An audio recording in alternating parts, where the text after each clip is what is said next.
from the soul with it. Yeah.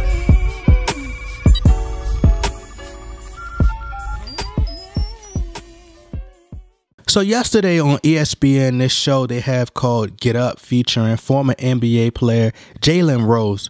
Jalen Rose was asked what player does he think the Lakers will attract next year. So Jalen went on to talk about how players are starting to exercise what he likes to call pre-agency, and how we've seen it with Paul George, Kawhi Leonard, and now Jimmy Butler, where the player goes to the team while they're still under contract and informs them that they don't plan on signing a long-term deal. Therefore, they have to exercise their right to get value in return. So that's when Jalen Rose started to bring up Anthony Davis. He believes that the Pelicans will not make the playoffs, and Anthony Davis will eventually get tired of carrying the load for his team and will eventually want help. But as we all know, the Pelicans haven't done that much of a great job surrounding Anthony Davis with talent. So Jalen Rose said, and this is his exact quote, "I believe this time next year we'll be talking about Anthony Davis in a Los Angeles Lakers uniform to play alongside LeBron James." He also stated that he believes pairing Anthony Davis alongside LeBron James would put the Lakers in position to combat with the Golden State Warriors. He was then asked who will the Lakers be willing to trade next season, and that is when he said he thinks the Lakers will build up the young core for trade value. Then on ESPN LA Radio, Mason and Ireland, they were discussing Jalen Rose's comments and noted that Jalen Rose was one of the first ones who knew about LeBron James joining the Los Angeles Lakers before he signed this summer. So Mason and Ireland was talking about the young core and stating that everyone loves the young core and that they could become stars and how they have potential. He also said it's yet to be seen. So John Ireland was reviewing Anthony Davis, the unibrow accomplishments, how he was last year's All-Star MVP. He shoots 80-something% from the free throw line, so you can't foul him. He's 34% from three, which was better than what the entire Lakers shot as a team last season. Of course, he had to throw that in there.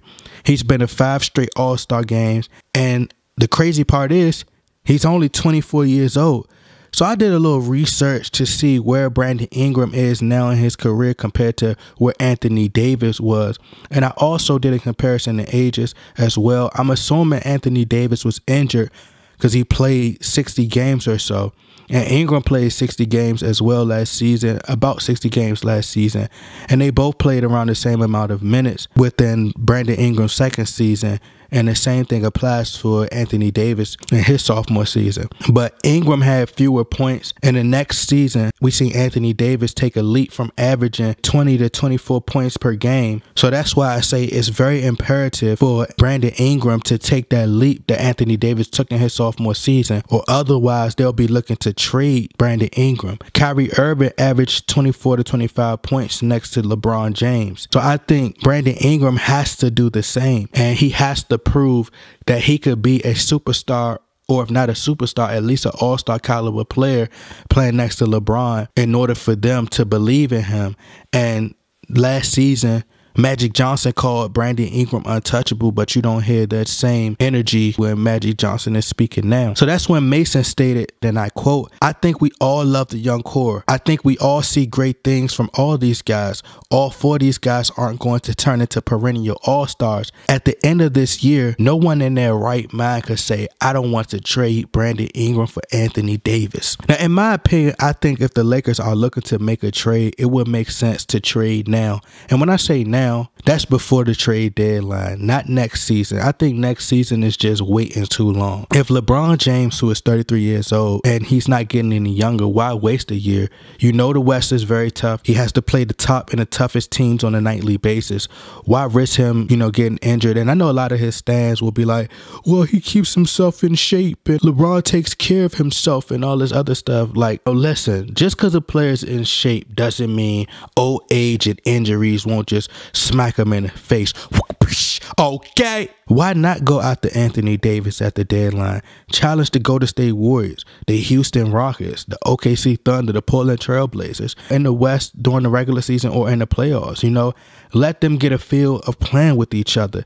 And the consensus are, I mean, they will dominate together, clearly. LeBron James average about 24, 25 points per game, and Anthony Davis could average about 24, 25 points per game, possibly 26, just depending on how they can balance who's going to take over. So how about they team up and see which free agent will be willing to entertain the possibility of teaming up with LeBron James and Anthony Davis. It's obvious Anthony Davis has been with the Pelicans for years now, and they're not looking to get any superstars to put around him. And I don't think you want to risk Anthony Davis being traded next season to a team that he may go to and he may like. Let's say Kyrie Irving's on the Knicks next season, and then Anthony Davis say, hey, I want to sign with the Knicks with Kyrie Irving. He could have another option of saying, well, I want to get traded to the Celtics, and then the Celtics could offer a lot of pieces, and he can end up getting traded to the Boston Celtics and end up wanting to stay with Kyrie and Jason Tatum. So I think waiting until 2020 is just too long, in my opinion. But y'all let me know what y'all think. Should the Lakers trade for Anthony Davis now, or should they just wait until free agency all the way in 2020, which is a long time from here? But anyway, y'all get in that comment box, like, share, subscribe. I'm out. Okay.